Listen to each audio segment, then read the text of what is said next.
Conselhos aos professores, pais e estudantes. Seção 12. A Bíblia na educação.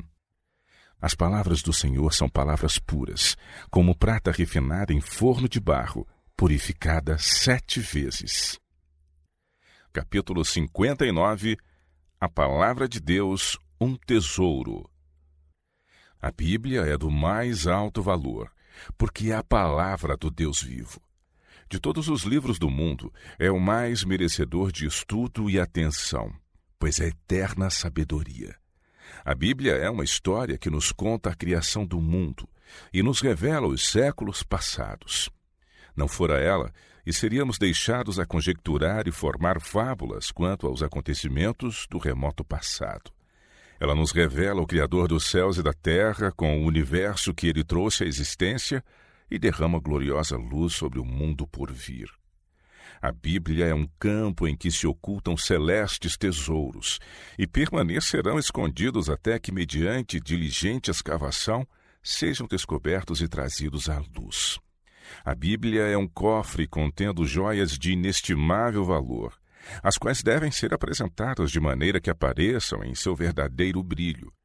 A beleza e a excelência desses diamantes da verdade não se discernem com os olhos naturais. As belas coisas do mundo material não se enxergam enquanto o sol, dissipando as trevas, não as inunda com a sua luz. Da mesma maneira que os tesouros da palavra de Deus não são apreciados enquanto os não revela o sol da justiça. A Bíblia contém simples e completo sistema de teologia e filosofia. É o livro que nos torna sábios para a salvação.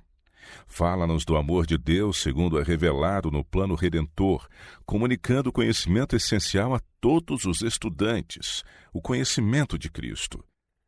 Cristo não somente nos revelou a doutrina da expiação, apresentando a esperança da vida eterna, mas suas palavras são o maná do céu para alimento da alma, a fim de que esta receba forças espirituais. A Bíblia é a grande norma para aquilatar o direito e o erro, definindo claramente o pecado e a santidade. Seus princípios diretrizes, permeando-nos a vida quais fios de ouro, são nossa única segurança na prova e na tentação. As Sagradas Escrituras constituíam o estudo essencial nas escolas dos profetas e devem ocupar o primeiro lugar em todo o sistema educativo, pois o fundamento de toda educação justa é o conhecimento de Deus. Usada como compêndio em nossas escolas, a Bíblia fará em favor do espírito e da moral, o que não pode ser feito por livros de ciência ou filosofia. Como um livro para disciplinar e fortalecer o intelecto, enobrecer, purificar e refinar o caráter, não tem rival. Deus cuida de nós como seres inteligentes e deu-nos sua palavra como lâmpada para nossos pés e luz para o nosso caminho. Seus ensinos têm vital importância para a nossa prosperidade em todas as relações da vida. Mesmo em nossos negócios temporais, ela será melhor conselheiro que qualquer outro. A divina instrução que ela comunica aponta o único e verdadeiro caminho para o êxito. Não há posição social, nenhum aspecto da experiência humana para que o estudo da Bíblia não seja preparo essencial. Sabedoria finita. A mera leitura da Bíblia, no entanto, não produzirá o resultado designado pelo céu. Ela deve ser estudada e nutrida no coração. A Escritura não tem recebido a cuidadosa atenção que merece. Não tem sido honrada acima de todos os outros livros na educação das crianças e dos jovens. Os alunos consagram anos a adquirir educação. Estudam vários autores e familiarizam-se com a ciência e a filosofia mediante os livros que encerram os resultados das pesquisas humanas. Mas o livro que provém do Divino Mestre tem sido grandemente negligenciado. Não se lhe discerne o valor, seus tesouros permanecem ocultos. Uma educação assim é deficiente. Quem e que são esses homens de saber para que a mente e o caráter dos jovens seja moldado por suas ideias? Eles publicam pela pena e de viva voz os melhores resultados de seus raciocínios. Aprendem, porém, apenas um aspecto da obra de Deus, e na corteza de suas vistas, chamando a isto de ciência, exaltam-no acima do Deus da ciência. O homem é finito, não há iluminação em sua sabedoria. Sua razão desajudada nada pode explicar das profundas coisas de Deus, nem compreender as lições espirituais postas por Deus no mundo material. A razão, porém, é um dom de Deus, e seu Espírito ajudará os que estão dispostos a ser ensinados. As palavras do homem, caso tenham algum valor, ecoam as palavras de Deus. Na educação da juventude, elas nunca deviam tomar o lugar da palavra divina. As frias e filosóficas especulações e pesquisas científicas em que Deus não é reconhecido são positivo dano. E o mal agrava-se quando, como frequentemente acontece, os livros postos nas mãos dos jovens, aceitos como autoridade e em que se confia na educação deles, são de autores confessadamente incrédulos. Através de todos os pensamentos apresentados por esses homens, acham-se entremeados seus venenosos sentimentos. Estudar tais livros é como lidar com carvão. O aluno não pode deixar de contaminar a mente quando pensa segundo o cepticismo. Os autores desses livros, que têm espalhado as sementes da dúvida e da infidelidade por todo o mundo, estiveram sob o ensino do grande inimigo de Deus e do homem, a reconhecida cabeça dos principados e potestades, o príncipe das trevas deste mundo. Eis o que Deus diz referindo-se a eles. Em seus discursos se desvaneceram, e seu coração insensato se obscureceu. Dizendo-se sábios, tornaram-se loucos. Porquanto, tendo conhecido a Deus, não o glorificaram nem lhe deram graças. Romanos 1, versos 21 e 22. Rejeitaram a verdade divina em sua simplicidade e pureza pela sabedoria do mundo.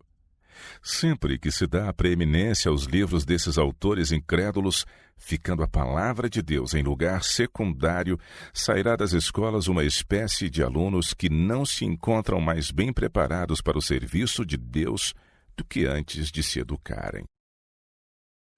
A causa da oposição à Bíblia. Não é por falta de testemunhos que os homens duvidam da verdade divina. Não são infiéis devido à ignorância do caráter da palavra de Deus. Em razão do pecado, porém, todo o organismo humano está desarranjado, a mente pervertida, corrupta a imaginação. As tentações exteriores encontram uma corda correspondente no coração, e os pés deslizam imperceptivelmente para o pecado. E assim é que muitos odeiam a Bíblia. Alguns não se importariam se não houvesse Bíblia no mundo. Quando o Filho de Deus estava sendo julgado, os judeus clamaram: "Tira, tira, crucifica-o", porque sua vida pura e santos ensinos os convenciam de pecado e os condenavam. E pela mesma razão, muitos clamam em seu coração contra a palavra de Deus. Muitos, mesmo das crianças e dos jovens, aprenderam a amar o pecado.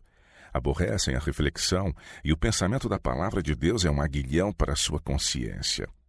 É porque o coração humano se inclina para o mal que é tão perigoso semear sementes de cepticismo nos espíritos juvenis.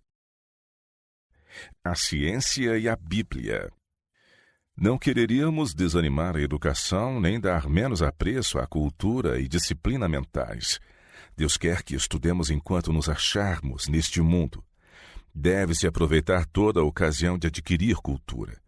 As faculdades precisam ser fortalecidas pelo exercício, a mente culta e ampliada por meio de esforçado estudo. Mas tudo isto se pode fazer enquanto o coração vai se tornando fácil presa do engano. É preciso que se comunique à alma a sabedoria do alto. É a exposição da palavra de Deus que dá luz, dá entendimento aos simples. Salmos 119 e 130.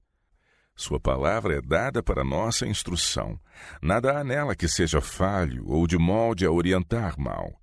A Bíblia não é para ser provada pelas ideias humanas quanto à ciência, mas a ciência deve ser submetida à prova da infalível norma. Todavia, o estudo da ciência não deve ser negligenciado. Precisam-se livros para isto, mas eles devem estar em harmonia com a Bíblia, porquanto esta é a norma. Livros desta natureza devem substituir muitos dos que andam atualmente nas mãos dos alunos. Deus é o autor da ciência. As pesquisas científicas abrem ao espírito vasto campo de ideias e informações, habilitando-nos a ver Deus em suas obras criadas. A ignorância pode tentar apoiar o cepticismo, apelando para a ciência em vez de o sustentar. Porém, a verdadeira ciência contribui com novas provas da sabedoria e do poder de Deus. Devidamente compreendidas, a ciência e a palavra escrita concordam entre si, lançando luz uma sobre a outra. Juntas, conduzem-nos para Deus, ensinando-nos algo das sábias e benéficas leis por que Ele opera. Quando o aluno reconhece a Deus como fonte de todo conhecimento e o honra, sujeitando a mente e o caráter a serem modelados por sua palavra, pode reclamar a promessa: aos que me honram, honrarei. 1 Samuel 2, verso 30. Quanto mais aplicadamente for cultivado o intelecto, tanto mais eficazmente poderá ele ser empregado no serviço de Deus, uma vez que seja posto sob a direção de seu espírito. Talentos usados são talentos que se multiplicam. A experiência nas coisas espirituais amplia a visão dos santos e dos anjos, e ambos crescem na capacidade e no conhecimento à medida que trabalham em suas respectivas esferas. Ó profundidade das riquezas, tanto da sabedoria como da ciência de Deus! Quão insondáveis são os seus juízos e quão inescrutáveis os seus caminhos! Romanos 11, 33.